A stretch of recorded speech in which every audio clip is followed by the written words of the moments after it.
23 मई को दोपहर के 2:18 हुए थे। तभी राजा रघुवंशी जो होता है सोनम रघुवंशी कहता है कि मुझे बहुत जोर से टॉयलेट लगी है, मैं टॉयलेट करके अभी आता हूँ। तभी राजा रघुवंशी जो होता है जैसे वॉशरूम में जाता है, वहाँ पर जाता है, वो एक पार्किंग जोन में होता है। जैसे वहाँ पर जाता है, वहाँ पर जाने के बाद 3 व्यक्ति जो होते हैं पहले से उसका इंतजार कर रहे होते हैं।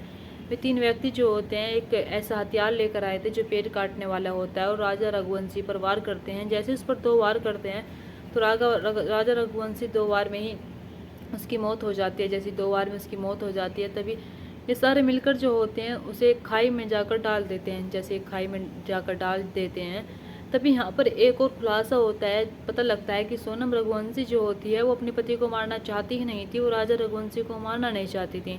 वो चाहती थी तो सिर्फ अपनी जैसी कद काठी यानी कि उसके जैसे दिखने वाली एक लड़की जो लग सके कि वो एक सोनम है, वो कोई और नहीं है। वो सिर्फ एक लड़की को ढूंढना चाहती थी और उसे मारकर गिराना चाहती थी। लेकिन जब लड़की नहीं मिलती है और शादी से पहले जब लड़की नहीं मिलती है तो अपने प्रेमी राज कुशवाहा से कहती है कि हमें लड़की नहीं मिली है, अब हम कौन सा प्लान बनाएं। तभी राज कुशवाहा जो होता है वो कहता है कि तुम शादी कर लो, शादी करने के बाद हम तुम्हारे पति को रास्ते से हटा देंगे और हम फिर तुम उसकी विधवा बनकर रहोगी, और विधवा बनकर जब रहोगी तो तुम मेरे साथ रह सकती हो आकर, क्योंकि हम दोनों शादी तो कर नहीं सकते हैं। अगर तुम्हारे पिता को ये बात पता चलेगी तो कि तुम एक नौकर से शादी कर रही हो तो तुम्हारे पिता को हार्ट अटैक भी आ सकता है। उसके पिता को कुछ ना हो इसलिए सोनम रघुवंशी जो होती है वो राजा रघुवंशी से शादी कर लेती है। लेकिन शादी करने के बाद वो उसके साथ ऐसा क्यों करती है, और मतलब कि उसके साथ क्या क्या होता है, और वो लड़की क्यों ढूंढना चाहती थी, आखिर तक क्या क्या क्या नहीं होता है इस घटना में, हम आपको सब कुछ बताएंगे। चलिए तो बिना देरी के इस घटना को शुरू करते हैं। नमस्कार, आदाब, सत श्री अकाल, हर हर महादेव। मेरा नाम रूपा है और आज की घटना मध्य प्रदेश के इंदौर की है। यहीं का एक इलाका लगता है गोविंद नगर। दरअसल यहाँ के रहने वाले एक बिजनेसमैन जिनका नाम देवी सिंह होता है, जिनकी एक प्लाईवुड की कंपनी होती है। मैं बात कर रही हूँ सन 2022 की। सन 2022 में एक व्यक्ति द्वारा भेजा गया एक लड़का जिसका नाम राज कुशवाहा होता है। राज कुशवाहा जो होता है देवी सिंह के पास जाता है। वहाँ पर जाने के बाद कहता है कि मुझे इस नौकरी की बहुत ज़रूरत है और मुझे इस नौकरी की इतनी ज़रूरत है कि मैं अपने परिवार का पेट तभी भर पाऊंगा तब आप मुझे नौकरी देंगे। देवी सिंह जो होते हैं उसके बारे में जानने की कोशिश करते हैं और कहते हैं कि तुम कहाँ रहते हो, कहाँ नहीं रहते हो और तुम कहाँ के रहने वाले हो। तभी राज कुशवाहा जो होता है वो बताता है कि वो उत्तर प्रदेश के कानपुर के रामपुर का रहने वाला है। कोरोना काल में उसके पिता का देहांत हो गया था। जैसे कोरोना काल में उसके पिता का देहांत हो गया था तभी उसकी जिम्मेदारी और बढ़ जाती है, और उसकी माँ होती है और बहनें होती हैं, उन्हें लेकर वो 10 साल से यहीं पर रह रहा है। जब करीब 10 साल से यहीं पर रह रहा है तो सब नौकरी की बहुत ज़रूरत है। तभी देवी सिंह जो होते हुए कहते हैं कि इससे पहले तुम क्या करते थे। तब वो बताता है कि इससे पहले मैं कपड़ा मार्केट में काम करता था, वहाँ से ही मैं काम करता था, लेकिन वहाँ से जो मेरी ज़रूरतें होती हैं, मेरे परिवार की ज़रूरतें होती हैं, वो पूरी नहीं हो पा रही हैं। तभी देवी सिंह जो होते हैं वे कहते हैं कि तुम क्या कर लोगे। तभी वो बताता है कि मैं सब कुछ कर सकता हूँ, मुझे कंप्यूटर का भी ज्ञान है। तभी देवी सिंह जो होते हैं उसे अपने पास रख लेते हैं। रख लेने के बाद उसे बिलिंग के लिए बैठा देते हैं। जैसे बिलिंग के लिए बैठा देते हैं, उसे जितना भी खर्चा सब चीज़ उसे ही देना होता था कि कहाँ क्या हुआ है क्या नहीं हुआ है, सारी चीज़ें जानकारी दे देता था। तभी देवी सिंह जो होते हैं जब राज कुशवाहा को देखते हैं तो राज कुशवाहा जो होता है वो 16-16 घंटे काम करता था, यानी कि काम के चक्कर में वो खाना भी भूल जाता है। यानी कि उसके परिवार का जो विश्वास होता है वो कुछ इस तरह से जीतता है कि उसके परिवार वाले जो होते हैं उसे अपने घर तक ले आते हैं। देवी सिंह जो होता है उसे अपने घर तक लाने के बाद वो उसकी बेटी से मिलता है, जो उसकी बेटी पहले एचआर भी होती है उसकी कंपनी में, और वो जो उसका भाई होता है गोविंद उससे भी मिलता है। यानी कि सारे जो होते हैं उस पर विश्वास करते थे, इसलिए विश्वास करते थे क्योंकि राज कुशवाहा जो होता है बड़ा ही मेहनती लड़का होता था। यानी कि ये अपने काम को सबसे आगे रखता था। अब जैसे इसकी मुलाकात सोनम से होती है, जैसे सोनम को देखता है तो सोनम जो होती है इससे बातें करती थी। ये दोनों जो होते हैं दोस्त की तरह रहते भी थे। लेकिन जैसे रक्षाबंधन वाला दिन आता है तो सोनम जो होती है इसे राखी बांधती है। यानी कि जैसे सोनम से राखी बांधती थी तो ना चाहते हुए राखी बांधती थी। वो सोचती थी कि जिसे मैं चाहती हूँ मुझे उसे राखी बांधनी पड़ रही है। वो 2 बार राखी बांधती है। 2 बार राखी बांधने के बाद जैसे तीसरी बार आता है, तीसरी बार वो बहाना बना देती है, कुछ ऐसा बहाना बना देती है कि जिसे उससे राखी ना बांधनी पड़े। ये दोनों के बीच ऐसा चल रहा था, यानी कि प्रेम प्रसंग चल रहा था। दोनों जो होते हैं एक दूसरे से प्यार करते थे, एक दूसरे के साथ रहना चाहते थे, इसलिए इस बार ये राखी भी नहीं बांधती। इसे अच्छा भी नहीं लगता था कि जब इसने 2 बार उसकी राखी बांधी कि मैं जिससे प्यार करती हूँ, जिसके साथ मैं रहना चाहती हूँ, मैं उसे राखी बांध रही हूँ। अब ऐसे समय गुजरता चला जाता है। जब समय गुजरता चला जाता है तो ये सोनम जो होती है मांगलिक होती है। इसके लिए अच्छा लड़का मिल नहीं रहा था, अगर मिल भी रहा था तो मांगलिक नहीं होता है। तब इसके घर वाले जो होते हैं इन्हें शादी की बहुत चिंता होती है। तभी इन्हें एक लड़का मिल भी जाता है, जो लड़का होता है राजा रघुवंशी। राजा रघुवंशी की जब पत्रिका देखते हैं तो उसे देखते हाँ कर देते हैं। इधर राजा रघुवंशी जो होते हैं वे भी हाँ कर देते हैं, क्योंकि राजा रघुवंशी पहले सोनम की जो पत्रिका होता है उसे देख लेता है। देख लेने के बाद वो कहता है कि माँ मैं इससे शादी करना चाहता हूँ। अब जैसे ये बात सोनम को पता चलती है कि उसकी शादी तय होने वाली है, उसके लिए एक लड़का मिल चुका है। इधर ये फरवरी में भी एक प्लान बनाती है। फरवरी सन 2025 में एक ऐसा प्लान बनाती है कि ये अपने घर से भाग जाएगी। भाग जाने के बाद एक नदी के पास जाएगी। वहाँ पर जाने के बाद अपनी चप्पल निकालेगी। चप्पल निकालने के बाद ऐसा सोच करना चाह रही थी कि ये वहाँ से चली जाएगी और लोग सोचेंगे कि ये नदी में कूद गई। लेकिन जब नदी का पानी देखती है तो नदी में इतना गहरा पानी नहीं होता है और वो नदी ज़्यादा दूर तक भी नहीं जा पाती है। तो सोनम जो होती है वो सोचने लगती है कि अगर मैं नहीं मिली और ऐसा लगेगा कि ये इतनी सी नदी है, अगर इसमें कूदती तो मिल भी जाती तो मेरे घर वाले मुझे ढूंढेंगे। ढूंढने के बाद अगर मैं मिल भी गई तो मैं उन्हें क्या जवाब दूंगी। अब ऐसे जब सन 2025 की फरवरी में इनका ये प्लान कामयाब नहीं हो पाता है, तभी ये राज कुशवाहा से कहती है कि मैं करूँ तो करूँ क्या। तभी राज कुशवाहा जो होता है वो कहता है कि अगर तुम्हारे जैसी कोई लड़की मिल जाए, तुम्हारी कद काठी जितनी लड़की मिल जाए तो हम उसे जला देंगे। जला देने के बाद तुम्हारा जो मतलब कि कुछ तुम्हारी जो चीज़ें होंगी उसके ऊपर डाल देंगे और लगेगा कि तुम्हारी जो देहांत हो गया है, तुम इस दुनिया में नहीं रही हो, तब कहीं जाकर हम दोनों एक दूसरे के साथ रह पाएंगे, एक दूसरे के साथ घर बसा पाएंगे। क्योंकि इधर राज कुशवाहा जो होता है वो सोच रहा था कि इसका पिता जो है यानी कि देवी सिंह जो है वो उसकी शादी उससे कभी नहीं करेगा, क्योंकि वो एक नौकर था। उसकी बेटी की शादी एक नौकर से हो किसी भी पिता को अच्छा नहीं लगेगा। इसलिए सोनम जो होती है वो भी सोच रही थी कि अगर मैं उससे शादी कर लूँगी तो कहीं मेरे पिता को हार्ट अटैक ना आ जाए। अगर हार्ट अटैक आ जाएगा तो मेरे पिता इस दुनिया में नहीं रहेंगे। इसलिए सोनम जो होती है अपने पिता को दुख नहीं पहुँचाना चाहती थी। वो अपने पिता को दुख देकर वो राज कुशवाहा के साथ नहीं रहना चाहती थी। वे सिर्फ ये प्लान बना रहे थे कि हम कैसे ना कैसे करके वो सोनम को मरा हुआ घोषित कर दे। और जब सोनम को मरा हुआ घोषित कर दिया जाएगा तो सोनम जो है फिर इनके घर वाले से ढूंढेंगे भी नहीं। अब ऐसे ही जब समय बीतता चला जाता है, महीने बीतते चले जाते हैं, तभी एक लड़का जैसे रिश्ता आता है। रिश्ता आने के बाद पत्रिका देखी जाती है तो भी हाँ कर देते हैं, दोनों तरफ से हाँ कर दी जाती है। तो सोनम जो होती है वो राज कुशवाहा से कहती है, राज कुशवाहा से 1 मई सन 2025 को कहती है और कहती है कि मैं शादी नहीं करना चाहती, मेरे घर वालों ने मेरी शादी तय कर दी है और मैं उसके साथ नहीं रहना चाहती। तभी राज कुशवाहा जो होता है वो कहता है कि तुम शादी कर लो, तुम घबराओ मत।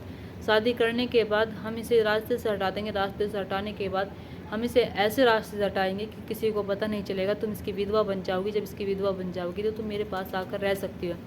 अब सोनम जो होती है उसकी बातें मान जाती है। बातें मान जाने के बाद शादी जो होती है 11 मई सन 2025 को होती है। 11 मई सन 2025 को शादी होने के बाद राजा रघुवंशी के घर सोनम जो आती है वो सोनम रघुवंशी बनकर आ जाती है। वहाँ पर आने के बाद इधर राज कुशवाहा जो होता है राजा को मारने का प्लान करने लगता है। तभी राज कुशवाहा जो होता है अपने मौसी के लड़के जिसका नाम विशाल होता है उसे कॉल करता है, उसे सारी कहानी बताता है और बताता है कि वो उसका जो प्रेमी है यानी कि प्रेमिका है उसकी शादी हो गई है और वो शादी हो गई है तो उसका जो पति है उसे रास्ते से हटाना है। तभी विशाल जो होता है वो कहता है कि मैं तो तेरे लिए जान भी दे दूँ, तू चाहे तेरे लिए मुझे जान लेनी पड़े फिर देनी पड़े, कोई फ़र्क नहीं पड़ता, तू बता कब क्या करना है। जब विशाल ये सारी बातें कहता है तो राज कुशवाहा जो होता है वो कहता है कि मैं तुम्हें वक्त रहते फ़ोन कर दूंगा और सारा प्लान बता दूंगा। विशाल जो होता है अपने दोस्त आकाश राजपूत को कॉल करता है। आकाश राजपूत जो होता है अपने दोस्त आनंद गुरमीत को कॉल करता है, यानी कि तीनों मिल जाते हैं। तीनों मिलने के बाद ये काम करने के लिए तैयार रह जाते हैं। हालांकि यहाँ पैसों का कोई लालच नहीं होता है, यहाँ पर पैसों की कोई बात नहीं कही जाती है, सिर्फ यारी दोस्ती में ये सब कुछ करने के लिए तैयार हो जाते हैं। अब जैसे सोनम रघुवंशी जो होती है उसके घर रहते हैं, घर रहने के बाद वो हनीमून का प्लान बनाती है। हनीमून के प्लान से पहले वो राजा रघुवंशी को अपने पास नहीं आने देती है। उससे कहती है कि हम माँ कामाख्या देवी के दर्शन करके आएंगे, वहाँ दर्शन करने के बाद हम वैवाहिक जीवन शुरू करेंगे, यानी कि उसके पास नहीं जाती है, न ही उसे अपने हाथ लगाने देती है। तो राजा रघुवंशी जो होता है वो मान जाता है। मान जाने के बाद ये दोनों जो होते हैं अब माँ कामाख्या के देवी के दर्शन करने के लिए जैसे 21 मई सन 2025 को ये गुवाहाटी पहुंचते हैं। वहाँ पर पहुंचने के बाद इनका प्लान होता है कि हम यहीं पर ही राजा रघुवंशी को ख़त्म कर देंगे। तीनों जो होते हैं वहीं पर रहते हैं, वहीं पर उसका इंतजार कर रहे होते हैं, लेकिन वहाँ पर इनका प्लान कामयाब नहीं हो पाता है। जब इनका प्लान वहाँ पर कामयाब नहीं हो पाता है तभी 22 मई सन 2025 को ये लोग जो होते हैं शिलोंग की घाटियों में पहुँच जाते हैं। शिलोंग की एक जगह लगती है बोईसर डोंग, वहाँ पर जाते हैं। वहाँ पर एक पार्किंग जोन होती है। तभी सोनम रघुवंशी और राजा रघुवंशी साथ ही खड़े हुए होते हैं। तभी राजा रघुवंशी जो होता है वो कहता है कि मुझे बहुत ज़ोर से टॉयलेट आ रहा है, मैं टॉयलेट करके आता हूँ। तभी सोनम रघुवंशी जो होते हैं वो कहती है कि मैं तुम्हारा इंतजार कर रही हूँ, तुम आ जाओ। जैसे राजा रघुवंशी टॉयलेट के लिए जाता है तो वहाँ पर 3 व्यक्ति जो होते हैं उसका पहले से इंतज़ार कर रहे होते हैं, यानी कि इसके 3 दोस्त जो होते हैं, विशाल, आकाश और आनंद गुरमीत, ये तीनों जैसे इसका इंतज़ार कर रहे होते हैं। इन्होंने एक चीज़ भी खरीदी थी, यानी कि वो पेड़ काटने वाला दाम होता है वो ख़रीदा था। उससे ख़रीदने के बाद ये उस पर 2 वार करते हैं। जैसे उस पर 2 वार करते हैं तो 2 वार में राजा रघुवंशी जो होता है वो ढेर हो जाता है। जब ढेर हो जाता है तो अब उसे उठाते हैं। उठाने के बाद उसे कई किलोमीटर दूर ले जाते हैं। वहाँ पर ले जाने के बाद फिर बोईसर टोंग की एक खाई लगती है, वहाँ पर उसे हिल्स पर फेंक देते हैं। जब खाई जो होती है वो 1000 फीट नीचे होती है, वहाँ पर फेंक देने के बाद ये 10 से 11 किलोमीटर दूर जाकर मिलते हैं। फिर सोनम से मिलने के बाद सोनम जो होती है उसने कुछ पैसे देती है और कहती है कि तुम मेरे छोटे भाई जैसे हो और ये कुछ पैसे रखो और तुम अपने घर जाओ। तभी इनमें से एक लड़का जो होता है विशाल, वो ने उसे एक बुर्का देता है। बुर्का देने के बाद उससे कहता है कि तुम्हें जहाँ जहाँ इस बुर्के की ज़रूरत पड़ेगी वहाँ तुम जा पहन कर जा सकती हो, क्योंकि अगर तुम बुर्खे में रहोगे तो तुम्हारा किसी को चेहरा नहीं दिखेगा, तुम्हारे बारे में किसी को पता नहीं लगेगा।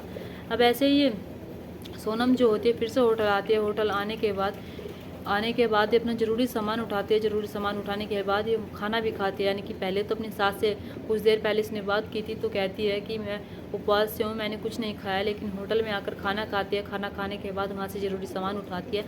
ज़रूरी सामान उठाने के बाद एक टैक्सी पकड़ती है। टैक्सी पकड़ने के बाद अब ये शिलोंग से गुवाहाटी, गुवाहाटी से सिलीगुड़ी और सिलीगुड़ी से ये आरा, लखनऊ, कानपुर और इंदौर, पटना, यहाँ की जो दूरी होती है, यानी कि टैक्सी बदलती रहती है और यहाँ पर घूमती रहती है। तब ये 26 मई सन 2025 को इंदौर पहुँचते हैं। इंदौर पहुँचने के बाद राजकुशवा जो होता है इसने पहले से सब कुछ इंतजाम कर रखा था और ये आराम से इंदौर में एक आराम से ऐसी जगह रहती है जो राजकुशवा ने देख रखी थी और कहता है कि ये जगह किसी को नहीं पता और ना ही किसी को पता लगेगी।